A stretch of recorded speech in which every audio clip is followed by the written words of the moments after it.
What's up, ladies and gentlemen? Kevin Naki here for IGN Esports at the Smite World Championship, and I'm joined alongside by the czar of esports, Bart from HiRez. How you doing, man? It's good. It's good being the evil overlord of video games. I appreciate that. That's awesome. So what has it been like watching Smite go from a game that has had a lot of cool community tournaments to taking over the Cobb Energy Center and about to pass your 14 millionth player? It's been pretty humbling, man. I mean, we grew this thing out of pretty much nothing, and I started streaming in a closet, so it's pretty fun to be here and see all of this. And really, it's great to see we have like you mentioned, the community tournaments, and they're really who kind of propel us to this point and allow us to do this kind of thing. So, I mean, we've raised so much money for Child's Play and all these charities, all through kind of what the Smite community can do. So it's really good. Awesome. So let's take a look at what esports is going to look like for Smite this year. We're obviously here about to give out over $1 million to our teams, but we've got about a month break, and we're right back into Season 3. What can Smite fans expect from this upcoming year of Smite? Yeah, I mean, I think that, we'll get back into it as soon as we can, and generally speaking, the philosophy that we started this year will probably look to extend into next year, which is really this idea of sustainability for the players. So that's going to be more lands with bigger prize pools. Probably keep the World Championship next year, I would assume, at $1 million, and take all the money that we raise through crowdsourcing and through things like team chess and give it back to the players. So hopefully you could see a lot more lands and a lot more good games. I mean, I'm expecting 3 splits in next season, and very similar to what we saw this year. But of course, also you have Xbox going to be spinning up into a more probably formalized league. You have Paladins activity starting, and then all the fun stuff you can expect on a jetpack fighter. Not sure how competitive that will be, but it's certainly fun. Well, no, see, I was actually going to kind of toss you that question. It's a good segue. We'll get back into the serious esports stuff here in a second, but you guys have taken a little detour into mobile games. Jetpack Fighter looks really fun. It's out on iOS, I believe, now. So are you guys ever, I'm the esports guy, looking at competitive mobile eventually, maybe? Yeah, I mean, I think so. I think the game has, it's got like a race and ghost mode, right? So like that's kind of the initial foray into competition, question mark, one of those kind of things. And I know that there's like some plans around how to stream the game and stuff like that would be fun, like private leaderboards and little mini events and things like that allow people to kind of race their friends sort of idea. And I can tell you in China that I've seen mobile esports before, and it's an interesting kind of thing. And yeah, I mean, I hope so. I think there's big aspirations for the Jetpack Fighter game.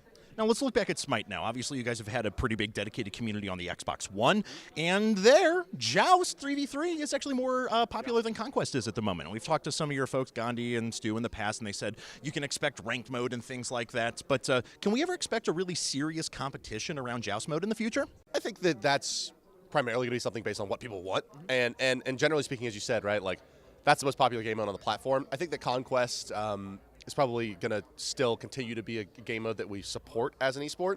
And I think 3v3 Joust is something that we'll probably experiment with into the next year around running community tournaments. What we've seen out of the kind of the auxiliary game modes before, though, is that sometimes you just run into issues with the game mode in and of itself. Like Arena had some issues. Like there's a lot of desire to play that at a high level, but we ultimately had to remove the rank mode there. So that being said, 3v3 has seemed to be a pretty stable competition environment, and I think that we will indeed probably run at least something in that area. Okay, so philosophically, some companies that run MOBA-style games are very intense and know that we have one map, and this is our competition. You have some that are on the opposite side of the spectrum, Heroes of the Storm. Right. They're putting out 50 maps and just saying, do whatever you want.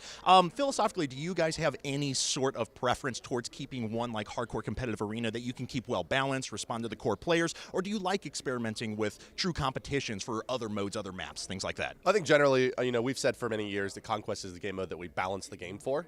And I think that, that's really the big, maybe, sticking point around the 3v3 mode is that there's probably a lot of characters that are significantly better than they should be in that game mode because they're not really balanced for it. So that's going to be probably the primary challenge with that as a competition environment. But I think in terms of how the map has been redesigned, it probably alleviates some of that. And maybe there's some things you can do with game rules. I mean, if you look at like how Dota 1v1 works, or even League of Legends when they did their last All-Stars thing, right?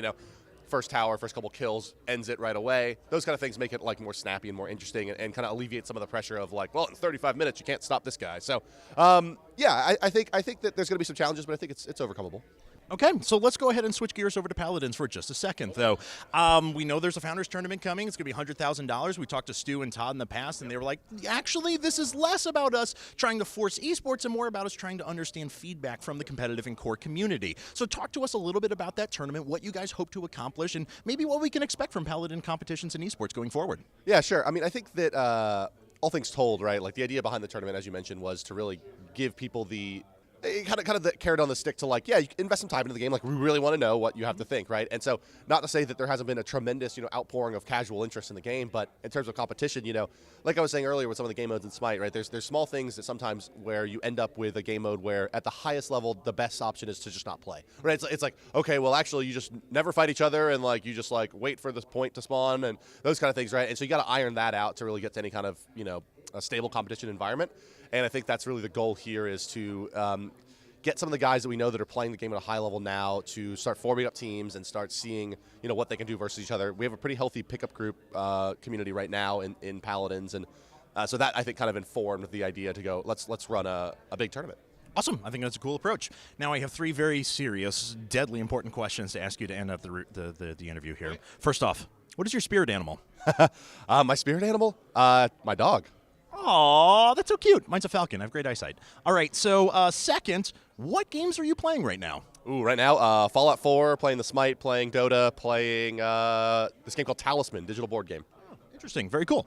All right, last question. Everyone has a different answer for this. Why is esports important to you personally? What is it that you love about it so much? The number one thing. Well, it got me really into the video game industry. Really, that's been pretty important to me. I think that for me, it all started with Han and Breaky CPK and watching Nick do what he does, and that's what really inspired me to try shoutcasting. So, I think it's that. I think it's the audience, it's crowd. It's such a loving kind of community. So that's what it is to me. All right. Well, thank you very much, Bart. We really appreciate it, guys. That is going to wrap things up for this interview. Here, we're going to be at the Smite World Championship though all weekend long, and we'll be catching more things here at the finals in just a bit. So keep it locked here to IGN.